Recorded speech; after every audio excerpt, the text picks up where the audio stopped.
அனைவருக்கும் வணக்கம். மீண்டும் ஒரு அற்புதமான வீடியோவில் சந்திக்கிறதுல மகிழ்ச்சி. கடந்த 7 நாளாக ஒரு சின்ன எக்ஸ்பெரிமெண்ட் பண்ணேன். அதில் கிடைச்ச ரிசல்ட் என்ன அப்படிங்கிறத உங்ககிட்ட ஷேர் பண்ணணும் அப்படிங்கிறது தான் இந்த வீடியோ. சரி, கடந்த 7 நாளாக நான் என்ன செஞ்சேன் அப்படின்னா, ரொம்ப சிம்பிளாக தினமும் மார்னிங் எழுந்த உடனே ஒரு 15 நிமிடங்கள் மட்டுமே செலவழித்து என்னுடைய எண்ணங்களையும் என்னுடைய உணர்வுகளையும் நான் ரெக்கார்ட் பண்ணேன். அப்போ என்ன எண்ணங்கள் எனக்கு வந்துச்சோ அந்த எண்ணத்தை எல்லாம் ஒன் பை ஒன்னாக நான் எழுதினேன். இது முதல் விஷயம்.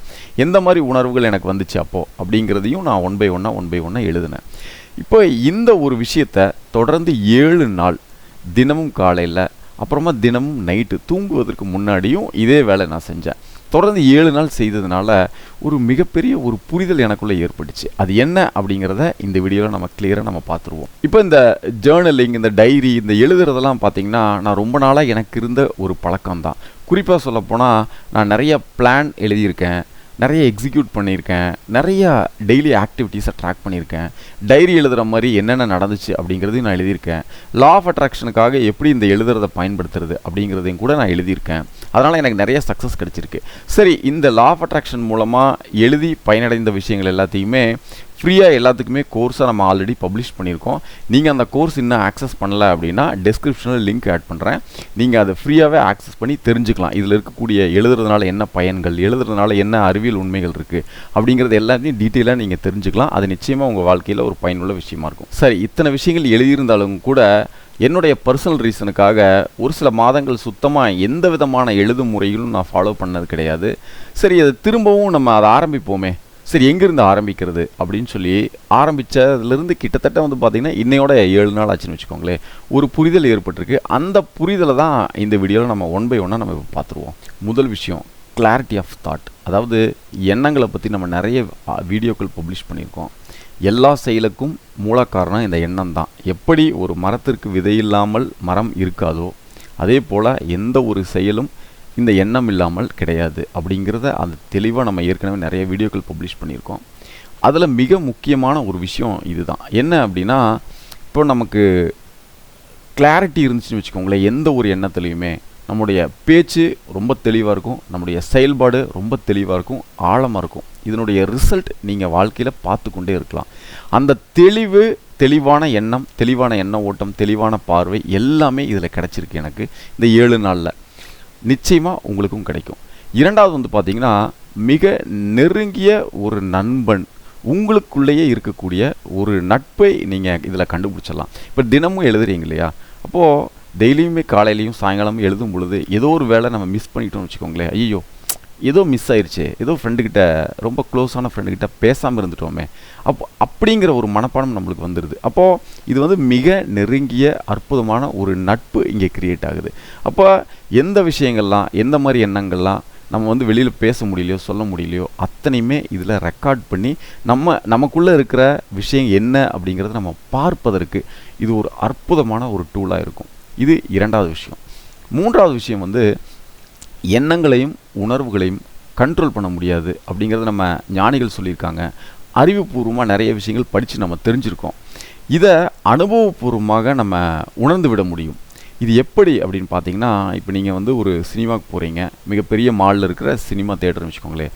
அங்கே போகும்போது நமக்கு நிறைய எண்ணங்கள் வரும். படம் நல்லா இருக்குமா, நல்லா இல்லையா, டிக்கெட் விலை ரொம்ப ஜாஸ்தியாக இருக்குது, இங்கே பாப்கார்னோ இல்லை ஸ்நாக்ஸோ ரொம்ப ஜாஸ்தியாக இருக்கும் விலையெல்லாம். அப்புறமா கடந்த முறை இந்த வாங்கி சாப்பிட்டதுனால எனக்கு இந்த மாதிரி ஒரு பேடான ஒரு ஃபீல் இருந்துச்சு அப்படின்னு அதை சார்ந்த நிறைய எண்ணங்கள் அங்கே போனோன்னா வரும். ஆனால் அங்கே போவதற்கு முன்னாடி வரைக்கும் அந்த எண்ணங்கள் நம்மக்கிட்ட இருந்திருக்காது, அங்கே போனோன்னா வரும். அப்போது இந்த இயற்கையிலே ஒரு ப்ராசஸ் என்ன இருக்குது அப்படின்னு பார்த்தீங்கன்னா, நீங்கள் எந்த ஒரு சூழலுக்கு போகிறீங்களோ அதை சார்ந்த எண்ணங்கள் உங்ககிட்ட உதயமாகும். அந்த சூழலை விட்டு வெளியில் வரும்போது அது மறைந்து விடும். நிறைய எண்ணங்கள் அப்போ தோன்றும் மறையும் இப்படிங்கிற விஷயத்தை நீங்கள் தெரிந்து கொள்ளலாம். அதே போல் உணர்வுகளும் அப்படி தான். அப்போ என்ன உணர்வுகள் இருக்கோ அதுவும் தோன்றும் மறையும் அப்படின்னு தெரிஞ்சுக்கலாம். இப்போ நீங்கள் ஒரு ஹாரர் மூவிக்கு போயிட்டீங்கன்னு வச்சுக்கோங்களேன், நிறையா நம்மக்கிட்ட இருக்கிற எமோஷன்ஸ் நம்ம பார்க்க முடியும். நிறைய இடங்களில் நம்ம பயப்படுவோம், நிறைய இடங்களில் ஒரு பதட்டமாக இருப்போம், நிறைய இடங்களில் எதிர்பார்ப்பு நம்மக்கிட்ட இருக்கும். இந்த மாதிரி நிறைய விஷயங்கள் நடக்கும். அப்போ இந்த படம் பார்த்து வெளியில் வரும்போது அடடா இதெல்லாமே இருந்துச்சு போயிடுச்சு அப்படிங்கிற ஒரு ஃபீல் இருக்கு இல்லையா, அடுத்த முறை வேறொரு ஃபீலாக இருக்கலாம், அதுக்கு அடுத்த முறை வேறொரு உணர்வுகள் வெளிப்படலாம். இப்படி எண்ணமும் உணர்வுகளும் அது அப்போதைக்கு வரும் போகும் அப்படிங்கிறது தெளிவாக தெரிஞ்சுக்கலாம். எப்படி தெளிவாக தெரிஞ்சுக்கலாம் அப்படின்னா, இப்போ நான் எழுதும் பொழுது நிறைய எண்ணங்கள் வந்திருக்கு, எழுதுகிறோம். அதுக்கப்புறமா அன்றைக்கி நைட் எழுதும்போது வேறு விதமான எண்ணங்கள் இருந்துச்சு, அதெல்லாம் எழுதணும். அடுத்த நாள் மார்னிங் இன்னும் வேறு விதமான எண்ணங்கள் உதயமாச்சு, எழுதுகிறோம். அதுக்கப்புறமா இன்னும் வேறு விதமான எண்ணங்கள் இருந்துச்சு, அதையெல்லாம் எழுதுகிறோம். அப்போ பார்த்தா ஒன்றுக்கு ஒன்று சம்மந்தம் இல்லாமல் தான் இருக்கே தவிர, அப்போது எண்ணங்கள் வரும் போகும். இந்த எண்ணங்கள் வந்துருச்சேன்னு அதில் பிடிச்சி பெரிய ஒரு முயற்சி செய்து அதை மாற்றுறதுக்கு நம்ம ட்ரை பண்ணுறோம் பார்த்தீங்களா, அங்கே தான் நம்ம மாட்டிக்கிறோம். அப்போது அது பாட்டுக்கு வரும் போகும் அப்படிங்கிற அந்த புரிதல் இருந்துச்சுன்னா போதும். அப்போ எண்ணமும் உணர்வுகளும் வரும் போகும், நம்ம பெரிய அளவில் அதை கண்ட்ரோல் பண்ண வேண்டிய அவசியம் கிடையாது அப்படிங்கிறத நம்ம புரிஞ்சு கொள்ள வேண்டும். இதை ஈஸியாக நம்ம புரிந்து கொள்ளலாம், அனுபவபூர்வமாக புரிந்து கொள்ளலாம், ஓரிரு நாட்கள்லேயே நீங்கள் புரிந்து கொள்ளலாம். இதனுடைய ஒரு அடுத்த விஷயம். அதுக்கப்புறமா இந்த ஜேர்னலில் இப்போது நம்மக்கிட்ட இருக்கக்கூடிய அந்த நம்முடைய இன்னர் செல்ஃப் அப்படின்னு சொல்லக்கூடிய நம்ம உள்ளுணர்வு, இந்த மாதிரி விஷயங்கள் வந்து நிறைய இடங்களில் வெளிப்படுவதற்கு உண்டான வாய்ப்புகள் இருக்குது. அப்போது எப்படி அப்படின்னு பார்க்கும் பொழுது, நம்ம நிறைய இடங்களில் நம்ம எண்ணங்கள்லாம் என்னென்ன தோணுச்சோ அதெல்லாத்தையும் எழுதிடுறோம். அப்போ நிறைய இடங்களில் எண்ணமற்ற நிலையில் நம்ம இருப்போம். அது நீங்களே ஃபீல் பண்ணுவீங்க. இப்போ நீங்கள் என்ன எண்ணங்கள் வந்தாலும் அதை ரெக்கார்ட் பண்ணிகிட்டே வந்தீங்கன்னு வச்சுக்கோங்களேன். அதுக்கப்புறமா ஒரு கட்டத்தில் என்ன ஒரு எண்ணங்கள் காணுமே, ஏன் வரல அப்படின்னு ஒரு ஃபீல் வந்துடும். ஒரு சில நாள் வந்து ஒரு ஃப்ளோவில் நிறைய எண்ணங்கள் வந்துக்கிட்டே இருக்கும், நீங்கள் பாட்டுக்கு எழுதி கொண்டே இருப்பீர்கள். அப்போது இந்த எண்ணங்கள் கம்மியான பொழுது நமக்கு உள்ளுணர்வாக நிறைய விஷயங்கள் வெளிப்படுவதற்கு உண்டான வாய்ப்பு இருக்குது. நம்மை பற்றி நாம் தெளிவாக தெரிந்து கொள்ளலாம். எப்படின்னு பார்த்தீங்கன்னா, எந்த இடத்துல எனக்கு எந்த மாதிரி எண்ணங்கள் வந்துச்சு, எந்த இடத்துல நான் கோவப்பட்டிருக்கேன், எந்த இடத்துல வருத்தப்பட்டிருக்கேன், எந்த இடத்துல சந்தோஷமாக இருந்திருக்கேன், எந்த மாதிரி எண்ணங்கள் வரும் பொழுது நான் ஒரு சூழல் சரியில்லாத பொழுது நான் எந்த மாதிரி ஃபீல் பண்ணியிருக்கேன் அப்படின்னு நம்மை பற்றிய தெளிவான பார்வை நமக்குள்ளேயே இருக்குது அப்படிங்கிறத நம்ம தெரிஞ்சுக்கலாம். நம்மை பற்றி ரொம்ப நல்லாவே நம்ம தெரிஞ்சுக்கலாம்.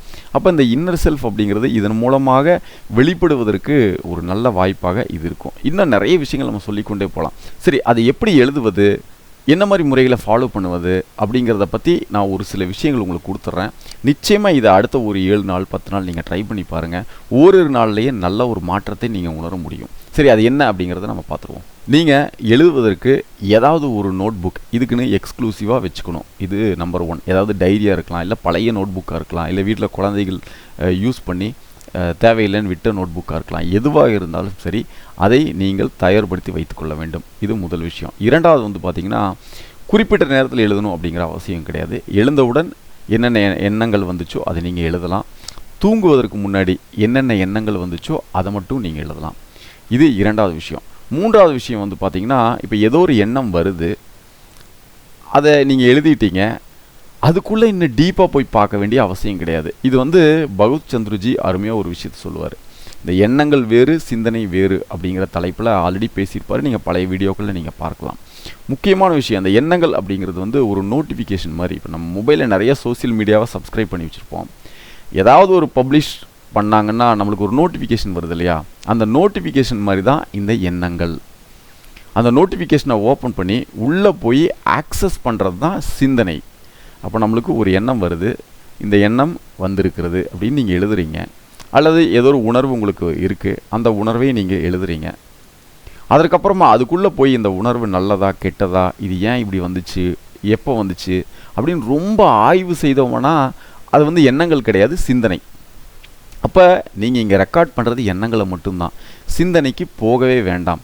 என்னென்ன எண்ணங்கள் வந்துச்சோ அதை மட்டுமே நீங்கள் ரெக்கார்ட் பண்ணுங்கள். இது வந்து சிம்பிளான ஒரு ப்ராசஸ்.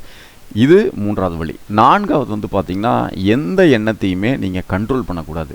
இப்போ குறிப்பாக பார்த்திங்கன்னா, இப்போ நம்ம எழுதுகிறோம் அப்படின்னு நம்ம உட்காந்து எழுதும் பொழுது இந்த எண்ணம் வந்திருக்கு, சரி இதெல்லாம் எழுதுறதா வேண்டாம், இதெல்லாம் நம்மளே ஃபில்டர் பண்ணிடுவோம், நல்ல எண்ணங்களை மட்டுமே எழுதுவோம் அப்படின்னு உங்களுக்கு ஒரு தாட் வரும். அப்படி நீங்கள் எதையுமே ஃபில்டர் பண்ணக்கூடாது. நீங்கள் உங்களுக்கு என்னென்ன எண்ணங்கள் வருதோ, நோட்டிஃபிகேஷன் மாதிரி எந்தெந்த எண்ணங்கள் வருதோ அது எல்லாத்தையுமே நீங்கள் ரெக்கார்ட் பண்ணுங்கள். இந்த எண்ணம் எனக்கு வந்தது அப்படின்னு சொல்லி அழகாக நீங்கள் ரெக்கார்ட் பண்ணிகிட்டே வாங்க. ஒரு நாளைக்கு 20 இருக்கலாம், ஒரு நாளைக்கு 50 இருக்கலாம், ஒரு நாளைக்கு ஒன்றுமே இல்லாமல் இருக்கலாம், பரவாயில்ல. எல்லாமே ஓப்பனாக நீங்கள் ரெக்கார்ட் பண்ணுங்கள். அதுக்கப்புறமா அந்த பேஜை நீங்கள் கிழிச்சு வீசிடுங்க ஒரு 2 நாளைக்கு அப்புறமா, இல்லை அந்த நோட்டை நீங்கள் ஏதாவது தூர போட்டுருங்க, ஏதாவது ஒரு வழியில் பண்ணிக்கலாம். அப்போது இந்த மாதிரி உங்களுக்கு என்னவெல்லாம் தோணுதோ அதை எல்லாத்தையுமே நீங்கள் எழுதணும். இது முக்கியமான விஷயம். இல்லை நான் ஃபில்டர் பண்ணி தான் எழுதுகிறேன் அப்படின்னு சொன்னால் உங்களை நீங்களே ஏமாற்றிக்கிற மாதிரி. உங்ககிட்ட இருக்கக்கூடிய நிறைய விஷயங்கள் வெளியில் போனால் தான் நிறைய விஷயங்கள் உள்ளே வரும். அப்போ ஓப்பனாக எழுதுங்க. உங்களுக்கு என்ன தோணுச்சோ அதை எழுதுங்க. சரி, அதுக்கப்புறமா இது தொடர்ந்து ஒரு 7 நாள் எழுதுனா போதுமா அப்படிலாம் கேட்காதீங்க. உங்களுக்கு இதுவே ஆட்டோமேட்டிக்காக ஒரு நண்பனாக மாறிவிடும். நீங்கள் நினச்ச போதெல்லாம் நீங்கள் எழுத ஆரம்பிக்கலாம். இதுக்கு எந்த விதமான ரெஸ்ட்ரிக்ஷன்ஸும் கிடையாது. இரண்டாவது வந்து பார்த்தீங்கன்னா, நீங்கள் எழுதவே உங்களுக்கு எந்த மாதிரி எண்ணங்கள் இருக்குது உங்களை நல்லா நீங்கள் புரிஞ்சிக்க முடியும். இந்த நல்லா புரிந்து கொள்வதனால உங்ககிட்ட இருக்கக்கூடிய இன்னர் செல்ஃப் ஆட்டோமேட்டிக்காக எங்கே போகணும், நீங்கள் ட்ராவல் பண்ணணும் அப்படின்னு நீங்கள் முடிவு செய்திருக்கிறீர்களோ அந்த இடத்திற்கு போவதற்குண்டான அனைத்து உணர்வாக நிறைய விஷயங்கள் வெளிப்படுத்தும். நிறைய விஷயங்கள் ஆட்டோமேட்டிக்காக அதே செய்ய ஆரம்பிச்சிடும். உங்களுடைய ப்ராசஸே நல்லா இருக்குன்னு வச்சுக்கோங்களேன். நீங்கள் ஒரே வாரத்தில் இல்லாட்டி ஒரு 3-4 நாட்களில் வந்து பார்த்திங்கன்னா உங்ககிட்ட இருக்கக்கூடிய தெளிவு, நீங்களே உங்களை புரிந்து கொள்ளக்கூடிய அந்த தெளிவு இருக்குது பார்த்தீங்களா, அது ரொம்ப அற்புதமாக இருக்கும். இரண்டாவது, நீங்கள் பேசும் பொழுதோ ஒரு டெசிஷன் எடுக்கும்போதோ அந்த தெளிவான பார்வை, தெளிவான செயல்பாடுகள் அங்கே வெளிப்படுறதை நீங்கள் பார்ப்பீங்க. ஒரு புது மனிதனாக மாறியிருக்கோமே அப்படிங்கிற ஒரு ஃபீல் கூட இருக்கும். நீங்கள் இதை நிச்சயமாக ட்ரை பண்ணி பாருங்கள். இன்னொரு முக்கியமான விஷயம், நீங்கள் எழுதிக்கிட்டு இருந்தீங்கன்னா என்ன எழுதிட்டு இருக்கீங்க, அதனால் என்ன பெனிஃபிட் உங்களுக்கு வந்துச்சு அப்படின்னு ஆய்வு செய்து பாருங்கள். அதை நீங்கள் கமெண்டில் கூட நீங்கள் டைப் பண்ணுங்கள். யாராவது படித்து பார்த்தாங்கன்னா அதனுடைய பலன்கள் எல்லாமே அவங்க தெரிந்து கொள்ளட்டும். மீண்டும் இன்னொரு அற்புதமான வீடியோவில் கூடிய சீக்கிரம் உங்களை சந்திக்கிறேன். அதுவரை நன்றி.